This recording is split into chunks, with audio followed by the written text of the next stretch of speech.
Сәлеметсіңдер ме, құрметті оқушылар? Қазақ тілі сабағымызды бастаймыз. Сабағымызды бастамас бұрын менің каналыма подписаться етіп, лайк, комментарий қалдырайық, балалар. Мен өте қуанар едім. Балалар, біз сіздермен табиғаттың таңғажайып құбылыстары бөлімін жалғастырамыз. Бүгінгі тақырыбымыз біз сіздермен зат есіммен танысамыз. 67-ші сабақ. Сабағымыздың мақсаты бір тақырыпта берілген мәтін түрлерін салыстырып, ұқсастықтары мен айырмашылықтарын анықтаймыз. Тақырыбы мен кесте бойынша мәтін мазмұнын болжаймыз. Зат есімдер дегеніміз заттың атын білдіріп, кім не, көпше түрде кімдер, нелер деген сұрақтарға жауап беретін сөз табын зат есімдер деп аталады. Мысалы, кім әже, кімдер балалар, не ағаш, нелер кітаптар. 11-ші жаттығуды орындаймыз. Кесте мен тақырып бойынша мәтіннің мазмұнын болжа, сонан соң мәтінді тыңдап, болжамыңды салыстыр. Ең көп кездесетін жәндік Қазақстанда 200-дей түрі бар. Ең көне жәндік 25 миллион жыл бұрын пайда болған. Жәндіктердің сирек түрі адам секілді көшіп қонады. Құмырсқалар өркениеті. Құмырсқаның тіршілігі адамды таң қалдырар қызыққа толы. Ол жай ғана жәндік емес, одан бөлектеу дүние. Біріншіден, құмырсқа ең көп кездесетін жәндік. Қазақстанның өзінде 200-дей түрі бар. Екіншіден, құмырсқа жәндіктердің сирек кездесетін түрі. Үшіншіден, олар жер бетіндегі ең көне жәндік 25 миллион жыл бұрын пайда болған. Тағы бір қызығы, құмырсқалар да адам секілді бір жерден екінші жерге көшіп қонады. Әр илеудің нақтыланған аумағы бар.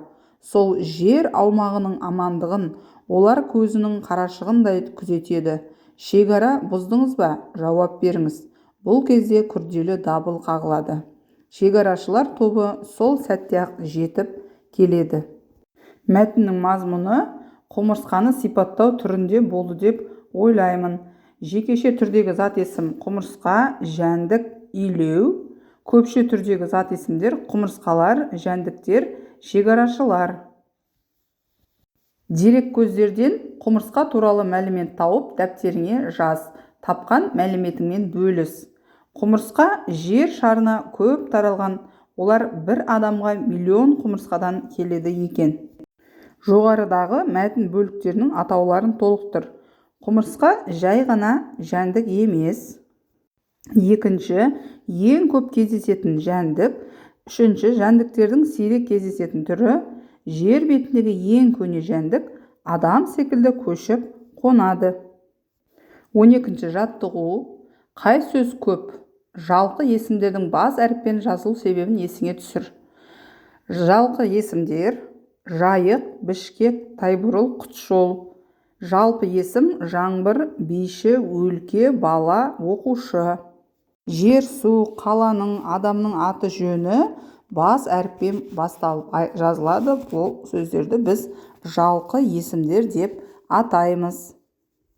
13-ші жаттығу. Мәтінді оқы. Мәтінді пайдаланып, кестені тиісті сөздермен толықтырып айт. Қазақстанда шөл дала көп. Бетпақ дала, мойынқұм, қарақұм, қызылқұм секілді шөлді, құмды жерлерде тіршілік ету қиын. Шөлде жел үңгіген тас қуыстар, үңгірлер бар. Мұнда табиғи қалалар, табиғи сарайлар кездеседі. Құмды шөлдің тағы бір тамашасы құмның сыбдыры. Құм бетінде желдің салған неше түрлі өрнегі бар. Жалқы есімдер бетпақ дала, мойынқұм, қарақұм, қызылқұм. Жалпы есімдер шөл, құм, тас, жел. Ал көпше түрдегі зат есімдер үңгірлер, қуыстар, қалалар, сарайлар. 14-ші жаттығу. Мәтінді көшіріп жаз. Мәтін не туралы? Зат есімдерді тап. Мәтінді зат есімдерсіз оқып көр, сонда мәтін мазмұны түсінікті бола ма? Кит суда тіршілік еткенімен балық емес, ол аң, яғни сүтқоректі хайуан. енесі балаларын сүтпен қоректендіреді. Сондай-ақ олар басқа аңдар сияқты ауамен дем алады. Балалар мәтін әрине кит туралы, иә? Зат есімдер кит, аң, хайуан. Оқушылар, біз мәтінді зат есімдерсіз оқысақ, әрине мәтіннің мазмұны түсініксіз болады. 15-ші жаттығу жұмбақты шеш, жұмбақты жоғарыдағы мәтінмен салыстыр, ұқсастығы мен айырмашылығын тап. Өзі алып кемедей дауылдан ықпайды, су шашып телегей мұхиттан шықпайды. Жауабы кит. Ұқсастығы екі мәтінде кит тақырыбына арналған. Айырмашылығы бірінші мәтін қара сөзбен жазылған, екінші мәтін өлеңмен жазылған. Шығармашылық үзіліс. 16-ші жаттығу өлеңді оқып, сұрақтың жауабын дерек көздерден ізде. Қадыр Мырзәлі. Білмейді омар ораздар, жұмбақ сырлар біраз бар. Неге ұшпайды түйеқұс, күрке тауық қораздар. Ғылыми танымдық мәтін жаз. Оны парталасының мәтінімен салыстыр. Ұқсастық бар ма? Болса, оның сыры неде? Жер жүзінде құстардың 9 мыңдай түрі бар. Бірақ олардың бәрі бірдей ұша алмайды.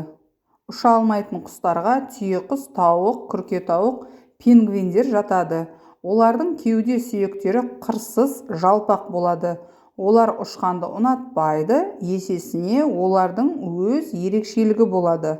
Мысалы, түйеқұс тез жүгіреді, топталып өмір сүреді. Күрке тауықтар тез семіреді және еті өте пайдалы.